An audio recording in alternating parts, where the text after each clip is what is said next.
Halo semuanya, saya Muhammad Hafiz dan di video ini saya akan menjelaskan tentang berbagai macam jenis risiko, mulai dari risiko finansial, risiko hukum, dan risiko-risiko lainnya yang ada di manajemen risiko.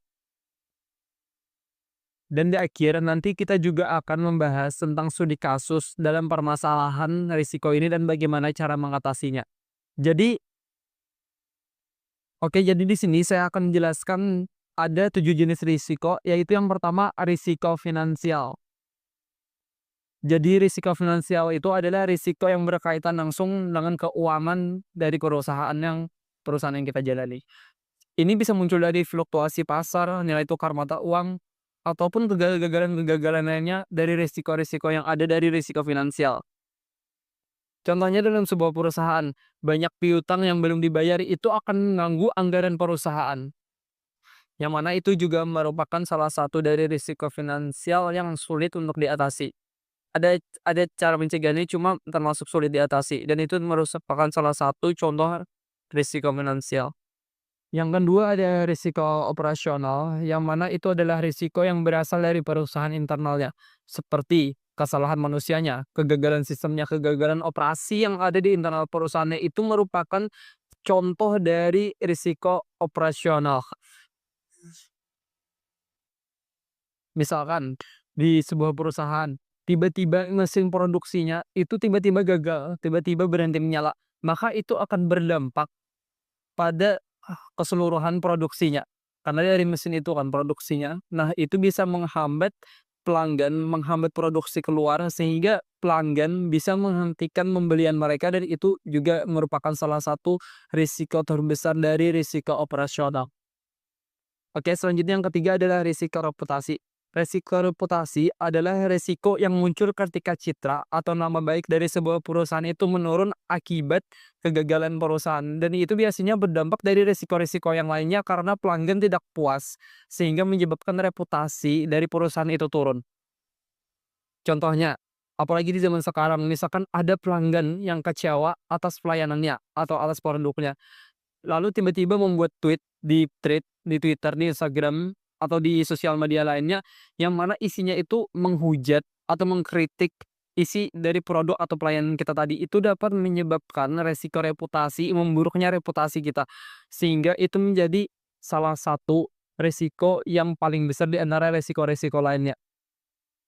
Selanjutnya yang keempat adalah risiko lingkungan. Risiko lingkungan biasanya terjadi secara tidak disengaja, bisa dari bencana alam atau ketidaktahuan kita akan iklim yang akan terjadi. Dan biasanya ini merupakan resiko yang paling sulit dihindari karena risiko lingkungan ini bergantung pada alam.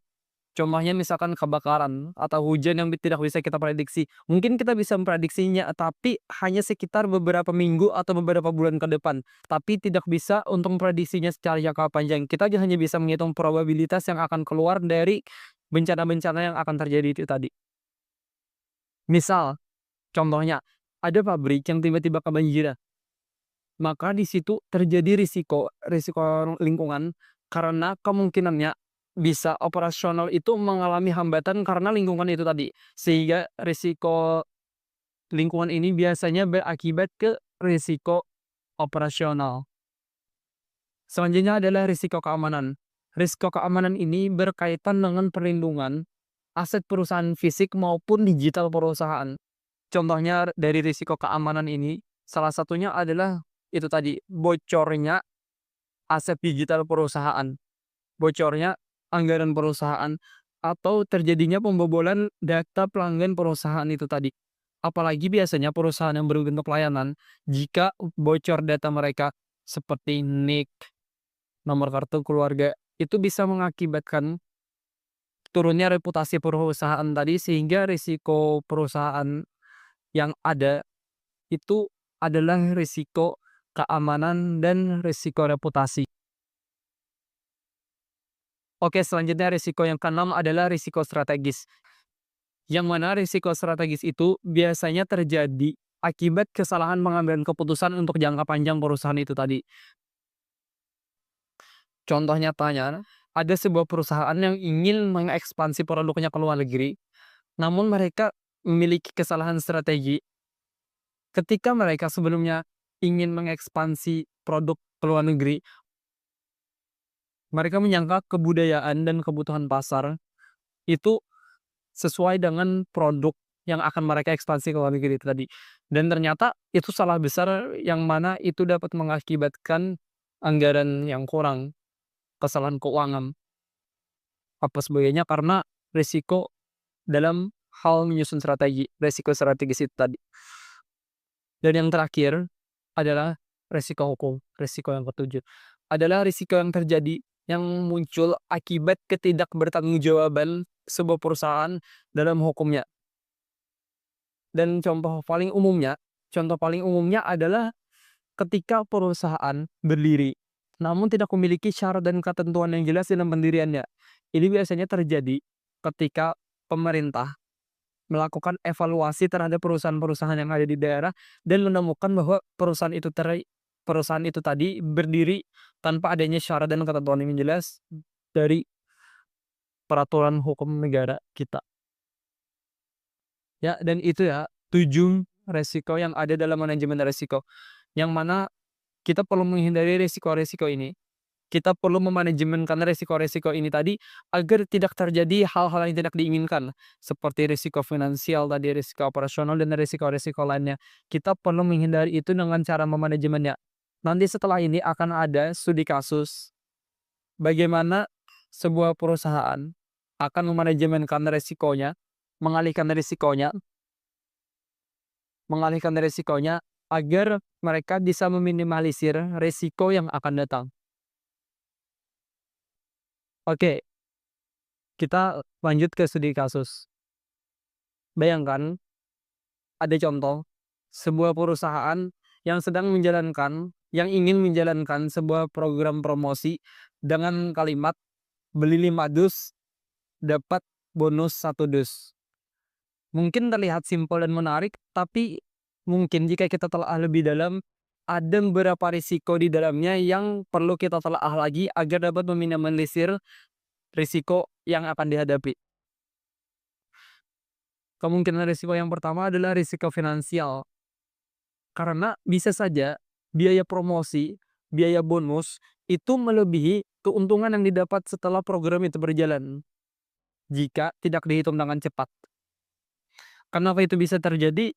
Karena kurangnya hitung-hitungan dalam perusahaan, kurangnya hitung-hitungan tadi menyebabkan anggaran yang salah atau bahkan bisa saja menyebabkan kerugian yang mana mengganggu operasional, mengganggu produksi yang baru karena kekurangan modal awal misalkan.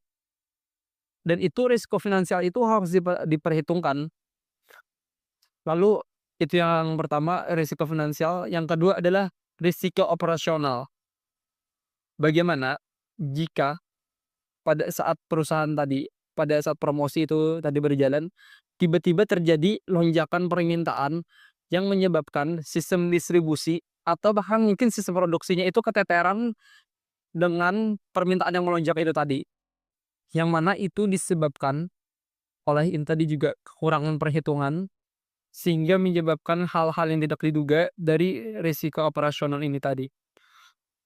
Lalu bagaimana cara mengatasinya? Kita bisa mulai dari yang pertama yaitu risiko finansial tadi yang mana bisa saja biaya promosi melebihi keuntungan. Bagaimana cara kita mengatasinya? Yang pertama tentu saja adalah dengan menggunakan hitung-hitungan sebelum kita menjalankan program itu tadi. Kita harus menghitung dengan tepat secara detail mulai biaya promosi, biaya bonusnya. Kita harus menghitung secara tepat dan akurat, secara profesional juga agar tidak terjadi kesalahan hitung-hitungan tadi. Karena risiko finansial ini termasuk menurut saya risiko yang paling besar terutama untuk perusahaan produksi. Karena mode kekurangan finansial itu bisa mengganggu operasional yang lainnya untuk operasional perusahaan ke depannya.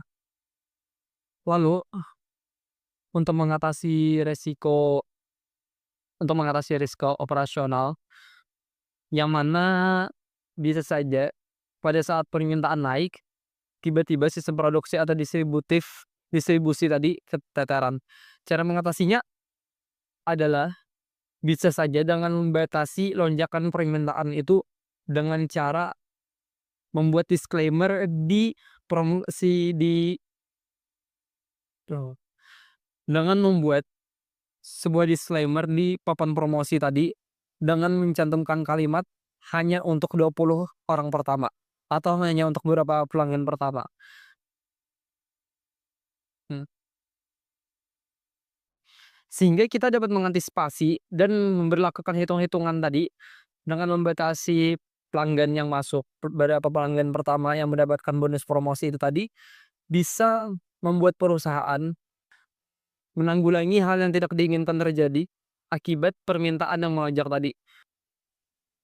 Dan lonjakan permintaan ini, jika tidak ditanggulangi dengan benar, bisa menyebabkan risiko yang lainnya lagi, yaitu risiko reputasi. Karena jika pelanggan tidak mendapatkan bonus dan tidak sesuai dengan apa yang mereka inginkan, reputasi perusahaan bisa menjadi buruk dan bisa mengakibatkan lagi risiko yang berikutnya, yaitu risiko hukum. Sehingga menurut saya juga bahwa risiko operasional ini bisa mengakibatkan risiko-risiko lainnya yang mana bila tidak diatasi secepatnya akan menimbulkan kerugian besar pada perusahaan. Yang mana kan hukum pasti berlaku jika kita tidak memberikan apa yang konsumen berikan. Akan terjadi kasus penipuan di sana karena tidak sesuai apa yang kita kita promosikan. Jadi, bagaimana cara untuk menanggulangi atau meminimalisir risiko yang akan kita temui jikalau kita tidak memperhitungkannya dengan baik? Dari semuanya adalah dengan melihat ke depan, dengan menghitung-hitung yang tepat, sehingga dapat meminimalisir kemungkinan buruk yang akan terjadi.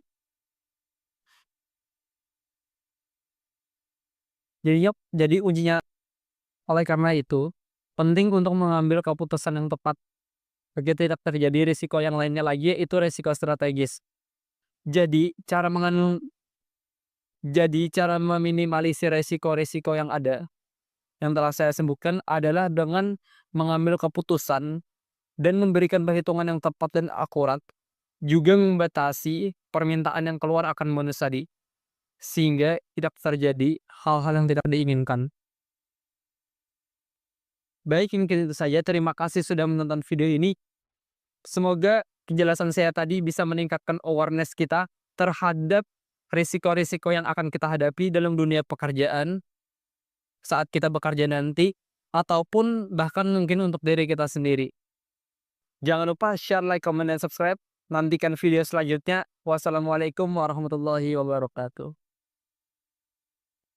Wah, alhamdulillah. Wait, wait, wait.